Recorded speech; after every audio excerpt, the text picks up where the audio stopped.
Welcome to On the Issues. I'm Councilman Jim Waring. And joining me on today's show is Phoenix Director of Water Services, Troy Hayes. Troy, welcome to the show. Yeah, thanks for having me. Well, we appreciate it very much. We've worked together a long time. First time you've been on the show solo, but we really appreciate everything you do. Obviously, not only do we live in the desert, but human beings need water. And so what you do is perform a vital service. And I just wanted to talk a little bit about that, the department, and so forth. But first, what's the budget of the Phoenix Water Department? So we have a couple budgets. We have an operating budget of about $400 million a year or so that we spend on water and wastewater service. And then the capital budget, our 5-year capital improvement program. And so that's our program where we're out rehabilitating, water lines and sewer lines and working on the water and wastewater treatment plants. That's about $3.5 billion over the next 5 years that we're going to be putting that money back into making sure that we have safe, reliable infrastructure. The pipes don't last forever. I think the pipe outside City Hall was something like 100 years old or some crazy thing, correct? Yeah, it was a 1904 pipe, and so we were kind of waiting for light rail to come through and kind of tear it up all at once, and so we were actually lucky over the past year or so to be able to pull that out and put a brand new pipe in. Yeah, but people wonder, what were you doing outside City Hall? Well, that was part of it. Those things aren't built to last forever, and so we're glad to get that done. We have fewer leaks up in North Phoenix because a lot of the infrastructure is actually newer, but unfortunately some of the product that was used in the 1980s, I'm a product of the 1980s, so this displeases me greatly, isn't as good as the product that was built in 1904. So I know that water leaks do happen. It's something that people contact us about. You're always fantastic about getting right on it when I bring it to your attention. Do you want to talk a little bit about, for the public watching at home, if you see a leak and it doesn't immediately get fixed, what's going on there? Yeah, so there's a couple of things. Obviously, we have 5,000 miles of water line that are crisscrossing up and down streets and alleys and things like that. And so our customers are really the first eyes that we have on things. And so essentially what happens is when they call us at 262-8000, that comes into our dispatch room, we then issue out a foreman to go out within the next few hours or so to assess what's going on. And what they're trying to do there is to try to create the priority. Is it a main that's shooting water up into the air, or is it a small trickle into the gutter? And so once they have that assessment, it's then prioritized with all the other leaks and breaks that we have going on. But over the next 10 days or so, we're ordering blue stakes. We're trying to get crews assigned to that, and then once the crew goes out, it's usually a short time frame once we get that going. So on average over this past year, it takes about 9 or 10 days for us to address all the leaks and breaks that we have. Some we do immediately, and then some take a little bit longer, but on average, that's about where we're at. It's a little production because a lot of times you're ripping up street and so forth and having to dig down.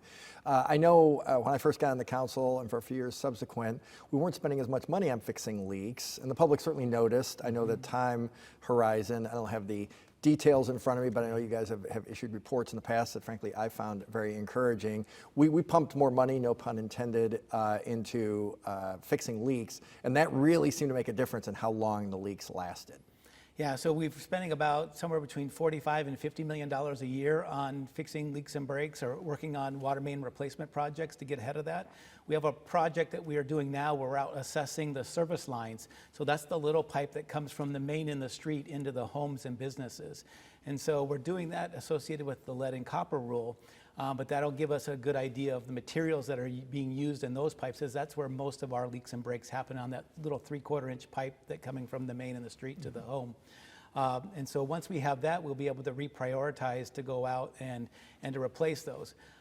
Fortunately for the city of Phoenix, we don't have lead pipes or lead service lines. And so what this has allowed us to do is to identify plastic pipes and services, as you said, that were kind of put in the 1980s to be able to move funds around to be able to replace those so that folks will see less leaks and breaks in their neighborhoods.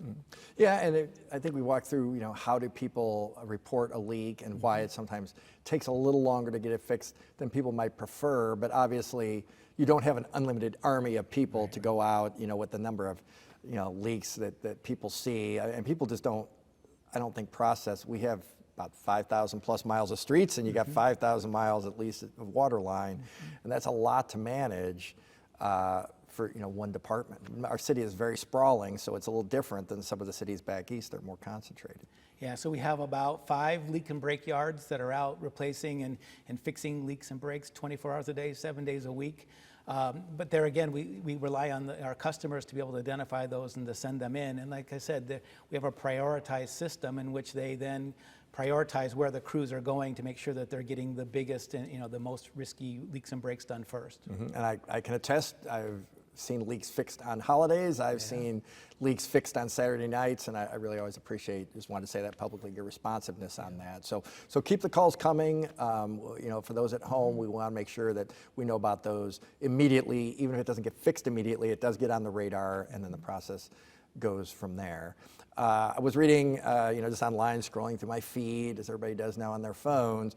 I was surprised to hear that Phoenix is no longer building any homes. This was a reputable news outlet, whatever that word reputable means to anybody these days. Some have different thoughts about different things. But obviously there's been a lot of discussion nationally, national news outlets. Can you talk a little bit about how that misinformation got out there? And just for the folks who are watching at home who probably are very news savvy, what does that really mean in terms of Phoenix? Sure. So it's all out of the assured water supply, in which in order to build a home in the Maricopa County area, that you have to be able to show you have 100 years worth of water. And so that's why we're very confident that when we're building or we're adding things on, that we have that water supply.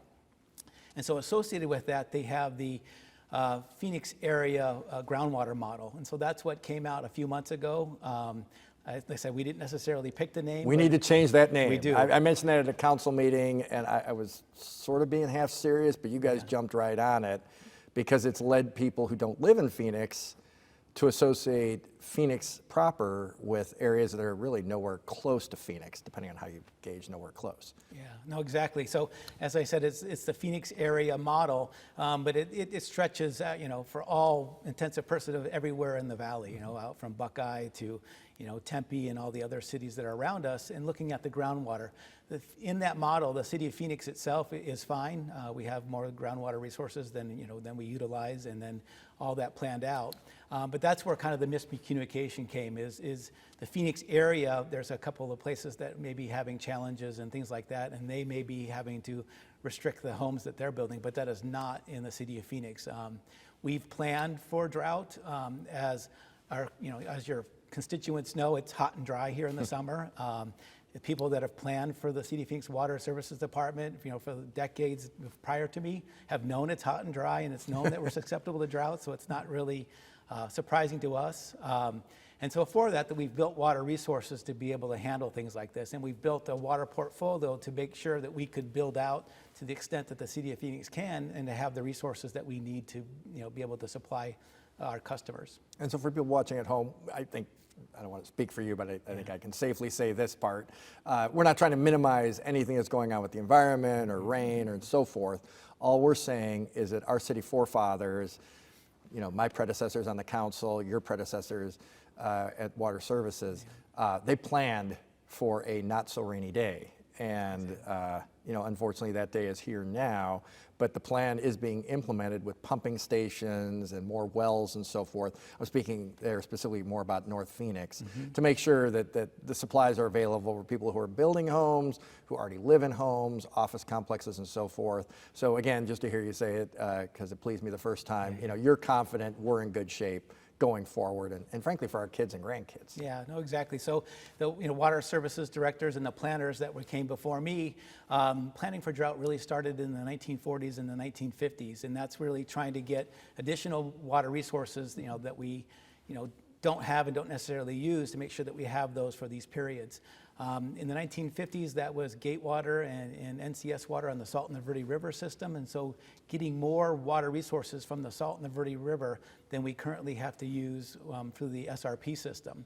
And then expanding that down to, in 2015, understanding that there was potential issues on the Colorado River system, and the leadership and the foresight of the city council to direct us to go make sure that we're putting in drought infrastructure. That's the big pipelines and the pump stations that went up State Route 51 for the past 2 or 3 years, to making sure that we can move the water from where we have it to where we need it. We're happy to say all that infrastructure is in place. We're testing it this summer, well ahead of the timeframes that we would need it. but that really has allowed us to be in a really good place and to have those resources. But we're not necessarily resting on that as well. We'd like to go out and to get additional resources and additional supplies to build even more buffers so that we can have those so that, if drought continues, if there's more challenges, that we'll still be in a really good place as we go forward. But as we sit now, we think we're in a good spot. We'll be able to weather any of the challenges that we have on this drought. It's really trying to get more resources to build, for the future. And you talked about the 51, so what you're specifically referencing is the big tubes that you would see as you're driving. If you look to the east along the 51, don't do it when you're driving, I'll take that back, but if you're a passenger, you've seen that construction going on for a long time. That's what that is. It goes up right 32nd Street. I know 32nd Street had a lot of, people were not necessarily thrilled with all that work that was being done, but it was necessary to get water to North Phoenix.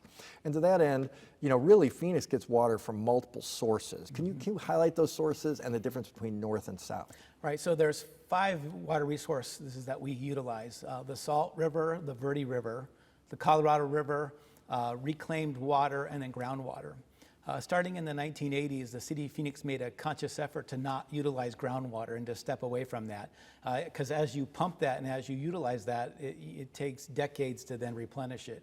So making sure that we're using that as resources of last resort or in drought conditions. Reclaimed water we've been using for decades and making sure that we can send that to turf and other agricultural uses and things like that.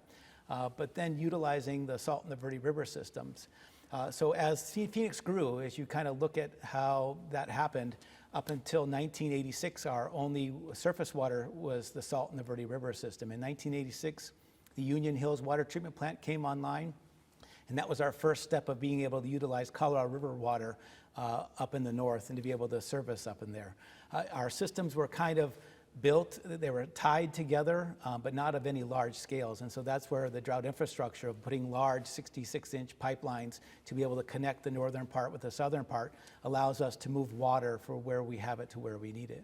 And we're also drilling wells though, correct? I mean, we are using some of that groundwater to shore up where needed. Yeah, so as I said, we're not primarily using groundwater, but what had happened over the past decades is the City of Phoenix had moved away from wells. And so under the drought infrastructure plan, as the council directed us to do, is we're doubling our well capacity. Not necessarily that we have to use it, but we would have the infrastructure in place to be able to pump it if we needed it. Because it probably takes 3 or 4 years to drill a well and equip it. And so it's not something that you can necessarily do in a 6-month time frame. And so it's to get that infrastructure into place, because it does take a little bit of time to get in so that's there if we ever needed it. Yeah. And so obviously we have a lot of residences with more being built. Actually, I think the experts will tell you we have a shortage of residents here in Phoenix just because people want to move here. I mean, it's a good problem to have. Obviously we're in a drought. How many water users, like individual households, are there in Phoenix? So we have about 470,000 accounts. That's businesses, houses, and all of that that's spread across our 541. That includes apartments? It does. All of those are multifamily. So it's a wide-ranging, a big customer base that we have. But one of the unique things that we've had is we've seen this disconnect growth with water usage. And kind of what I mean by that is since 1990, we've added 400,000 or 500,000 new residents that have come and lived here and moved in, but we haven't necessarily needed more water. And so we produce today about the same amount of water as we did in 1990, even though we've added that population. Per capita, it's plummeted. Yeah, so we've come down about 30% on the per person water use as you compare 1990 as you do today. Plummeted is my word, not yours, but I would say anything that drops 30% like that. And I'm one of those people. I moved here in 1991. It's a lot bigger. I think Arizona as a whole had 3.5 million people when I moved here, and now it's more than double that. Phoenix hasn't doubled, but we have way more users. But the conservation efforts that your department has spearheaded, and frankly that citizens have engaged in, have really made a huge difference. Yeah, I think that's really the testament of what that is. I mean, there's some building code things and things like that, but it's really our customers and your constituents that have really embraced living in a desert and understanding how they use water. And so that's putting in the technologies of the new dishwashers or the new washing machines that are more efficient. They use very little water now. Right, or looking how they're using water outside. You see a lot more desert landscaping out in the front yards and the backyards and the drip irrigation systems. And so some of the things that we're putting into place is some incentive programs to help our customers to go farther. And so this month we're issuing an incentive program for outside water controllers to really be able to manage how much water they're using outside, and as well as toilet replacements and things like that. The other unique thing that we're going to be starting here in the fall is a turf removal program for industrial and commercial. And so really where that ends up to be the most is in the HOAs, to really look at how they have turf and where they're using it. And if they choose to, they can remove that turf, and the city would then have a program to help them pay for that. We received a grant from the state of Arizona to launch this program, and so that's really going to help get that going. And I know other cities, because people ask me this question, why don't we do this? Cities have asked in the past, hey, well, why don't we get paid to get rid of our yard and so forth? So in 1980, please check me if I'm wrong, I think we had about 85% of homes had yards. It was 15% were desertscapes, and now that number has turned upside down, right? It is. It is. It's 15% and 85%, which is makes a huge difference. Yeah, and that's really what we see is people choosing to do that. As we go and look at the new houses, a lot of them have desert landscaping out front, and those, in the southern parts of Phoenix where it was primarily grass, are choosing to then remove that and put the desert landscaping in as well. We haven't really had to incentivize that. That's just kind of happened naturally as people recognize, hey, I can really save a lot of money, plus better for the environment. So really our citizenry should get a pat on the back, because they've made huge strides to get that number down by 30% per capita. And I think with our goals, I know we voted on a few items that you're talking about a few years ago, all voluntary, but 15% or 20% more on top of the 30 is the number I seem to recall. Is that fair? Yeah, assessment? and as you said, it's really a testament to our customers. You'll see places like Las Vegas, putting up their programs and what they have to do, and we'll be able to achieve the same things voluntarily. And so, as a much bigger city too. Yeah, exactly. We're much bigger than so our customers are responding without the incentives, and now we're hoping to get a little boost with these incentive programs, like I said, as we've gotten money from the state of Arizona. Now, we had a couple projects actually in District 2 last year. They were the last two really sort of major housing projects that we've had. So those two projects were cutting edge in their water usage. We're very proud of that, very proud of the builders that made concessions. It cost them a little extra money and so forth to do this. Can you talk a little bit about what that looks like? Because I don't think people would be too surprised to find out that a house built in 1980 uses less water than a house built in 2019. But I do think they'd be surprised that a house built in 2022 or 2023 can use a lot less water than a house built in 2019. And that's kind of where we're at, I would say. Yeah, so a lot of that's been working with those home builders and trying to figure out ways that we can build more sustainably. And so the developments that you're talking about really embraced open space, and so making sure that we're having desert landscaping and things like that. They left a lot of the natural beauty, frankly, the desert that was already there. They did, and by leaving that natural beauty, there is no additional water use that's going to come of having those facilities. The other thing that they did is really look at their outside water use and their inside water use, making sure that they're issuing water smarts technologies on the inside, whether that's through the washing machines or the dishwashers, and then having the outside controllers, and then having those certified by a third party to making sure that it's the most efficient water use homes that are available. And we don't really get a lot of pushback from those developments. Like I said, they know that they need to grow sustainably, and they're embracing that, and that is something that going forward that we're hoping to adopt citywide. And your HOA water bill and your personal water bill will be lower as a result. It will be, as everybody puts those infrastructure into place, and if you do it from the beginning, you don't have the bills up front. And so really looking at their water use, and we're hoping that this is a new trend of the new developments as they go in. Yeah, it was really exciting for me. I think it's the new standard that we sort of have that expectation now, and I think that will really help us meet our goals of another 15 to 20% in conservation going forward. As people continue to move here, we want to keep that per capita number down. I know people get irritated. They go to the airport or whatever, and they put their hand in front of the monitor, and sometimes the water comes on, sometimes it doesn't, sometimes it doesn't stay on as well as they'd like. But that low flow showers, low flow toilets, that stuff has all really worked, correct? It is, and that's really what's causing the numbers to drive down. There's a little bit more room that we can go, and that's why I said the incentive programs that we have are really going to help. So if the customers want to go out and do that, they can look at our website. There's the forms and things like that to get those incentives. But as we move forward, it's really the most sustainable way to develop, and making sure that we're not using water that we don't necessarily need to. That they can have lush vegetation out in front of their houses, as long as it's done, smartly, and putting in the native, plants and things like that use less water. Yeah, unlike some of our sister cities, we've tried to make this as painless as possible, and we've really had good success with it. So I will say, people get their water bill and they look at the numbers on there and they wonder, where does this all go? So can you talk a little bit about your bill? Like, how does it get broken out? How much goes for water? What else are you doing with it? Yeah, so there's a couple things on the municipal service bill, because as you said, there's a lot more than the water bill. So a portion of that is the water use. So there's a fixed component, or the base fee of the water bill. So that's basic service of getting 5,000 or 6,000 gallons a month that's included in that, and that's really the cost that it costs us to go out and read the meters and have those, and to everybody gets that same bill, basically. Everybody does. If you have an account, that's really what you have. And then you have, after you've used, if you potentially have used more than the allotment, the 5,000 or 6,000 gallons a month, then you would go into the variable part, and that's where we actually get charged for water. And so if you're using water above those amounts, that's when you get charged, the variable component of the water bill. And then beyond that, there's an environmental charge. That's to help pay for environmental mandates that have come to us, to pay for the safe drinking water. We don't really Act. have a choice about that stuff. Those are federal mandates that have come down, and we put that portion on the bill to help pay for those. And you have the same thing on the sewer side. You have the sewer part of the bill, and then an environmental charge from the sewer. But then you also have solid waste and taxes and other things that are on the municipal service bill. So it's not necessarily all the water bill, but although that's the common way to look at that. And so I would say probably less than half of the bill is the water side. Half of the other half is maybe the wastewater side, and then the solid waste side as well. Yeah. When people look at it, they think water bill. I know as I do it too, even though I know better. Yeah. But so your department, like, how many people do you employ? You talked about your budget, but it's a big operation.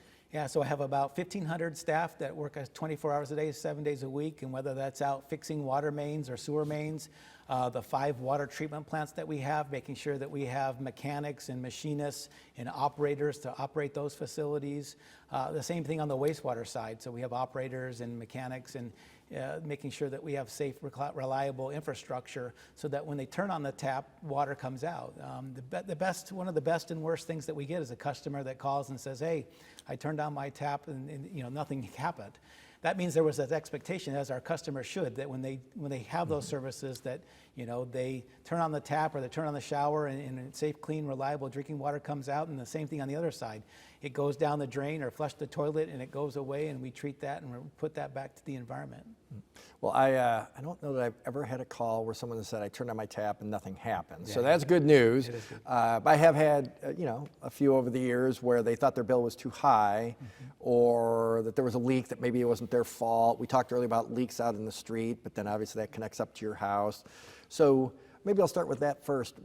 At what point is it now your responsibility rather than the city's? Right, so the city has it from all the way from up on the watershed, down the canals, through the water treatment plant, get it treated, put that into the pipes, and booster pump, put that in the pump stations to add pressure to it and push that out to the houses. And so out in the front of your house or back in your alley, there's a water meter. And so the city's responsible for the water up until that water meter. And then once it goes past the water meter and it goes on to the private side of the property, that's really where it's the customer's responsibility. That if it's gone through the meter, we've metered it, it goes to the the private side of the customer's infrastructure, and then that's where they're responsible. That's where they're responsible for the pipes and everything that happens on that side. Well, painful memory before I was on the city council. I walked in my front yard one day at my old house, and should my front yard be squishing? And I had a leak, like you're suggesting. That was my responsibility. So that does happen. Sometimes disputes arise from that. There are ways, though, to sort of adjudicate if you feel like it's not your fault. And then sometimes I'm sure the meters break and everything, too. I had that recently. They said Gophers, which made me smile because I thought of Caddyshack, but I think it was actually a squirrel that twice bit through some lines, and so my bill was shockingly low, and I knew that couldn't be right, so I turned myself in to you guys. But how often does that happen, where either a meter goes bad or some animal bites through something and it doesn't work?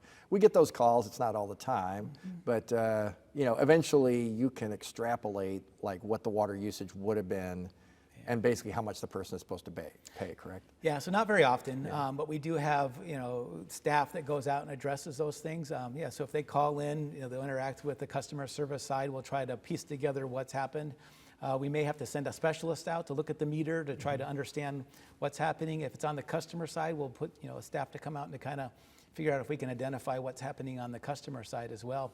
But not too often, but depending on what happens and how the meter happens, sometimes we have the data, it's just in the meter, it just hasn't transmitted to us. And so that's a little bit easier versus the other one. And if not, then we make estimates of water use based on historical use and try to piece together as best as we can. Yeah. And then, like, people wonder, they say, well, if we're in a drought, why are we letting new homes being built? But a lot of times the homes being built use less water than the agriculture that might have been there to begin with. Can you talk about those differences? Oh, it's drastically different, the urban setting versus the agricultural setting. And so it's about, I would say, almost half of use of the farms and things like that. So when houses, a subdivision replaces agriculture, water use actually declines by about 50%. If I It understand what does, you're saying. it does. And so the estimates are agricultural side, it's somewhere between 3 to 3.5 acre per acre foot. So an acre foot of water versus the acre they're putting on. If you take that to the urban side of all of our water use, we're sitting around 1.7 or so. So almost half of a cut of being able to go to homes and businesses versus the agricultural side. And then we have several big water users, but there are some that people are probably more aware of than others. Taiwan Semiconductor, which isn't online yet, but will be eventually. Mayo Clinic, that uses a lot of water. But the average apartment complex, the average office building, they don't use that much water, do they? No, if you look at it, it's really, if you go to the office buildings and things like that, it's really, toilets and things like that. So not a lot of water use. So as long as they're managing their outside water use, it's very not much at all. And so that's where, as we go forward with those larger water users, we want them to engage with us to talk about water conservation or recycling, things that they can do on site to lower their footprint and thus have a smaller bill. And the ones I mentioned earlier, Taiwan Semiconductor and Mayo, obviously they're known entities to the city. You guys work with them. The first time they expressed interest in either expanding in Mayo's case or coming here in Taiwan Semiconductor, obviously they were also in discussions with the state. Maybe talk a little bit about how that comes about, and then you sit down with your metrics and figure out, yep, we can make that work. Yeah, so there's a couple of things. As it's an expansion, like in Mayo's concept, is they would come in and start interacting with the department early on as they were trying to figure out meter sizes and how much water that they're going to use. And then that's where our conservation staff really sits down with them and talks about how they're using water and to see if we can, suggest technologies or things like that, whether if it's cooling water or processed water, of ways that they can reduce that. And then similarly with the Taiwan Semiconductor, is as they were speculating of weather coming in, they were talking to us about water resources, where we have it and how all that works. And then once they got here, it's really then talking with them about how they're using water and things like that. And so what we've seen on both of those instances is they were able to reduce the amount of water that eventually they were going to use versus initially, based on those conversations and working with them and trying to figure things out. Well, they adjust, and they really want to be here, and we were happy about that. So it was good that it worked out. I just think we're doing the best we can in managing a tough situation, but I feel good as a Phoenix resident. And again, Troy and I, for those watching at home, we're not talking about the whole rest of the state. So we're not speaking on behalf of the entire state. We're speaking strictly on, as Phoenix residents, Phoenix staff, what we can expect in the future. Phoenix, as I've told many a Rotary Club and many a homeowners association, we're in really good shape. I understand what the national media narrative is, and sometimes that's just a lack of information about where all these puzzle pieces fit together that make up our valley. And again, we're not discounting any issues that may be outside of Phoenix's purview, but for what we do, I feel confident going forward that I love living here. I don't plan to move. People forget politicians live here too. So my house is here. My kids are here. They're 6th generation Arizonans. So we want to make this as livable as possible. And I really appreciate all your efforts towards that end. I think you and your predecessors have done a great job with that. Really appreciate it. It's all time we have. I'm sure there are a lot more questions that people wish I would have asked that I didn't. But I really appreciate you taking the time to to illuminate some of the things that maybe people had questions about the water department. So thank you for that, Troy. I appreciate it. And if you have any comments, please call my office at 602-262-7445 or visit my website at Phoenix.gov/District 2. We look forward to seeing you next time on The Issues.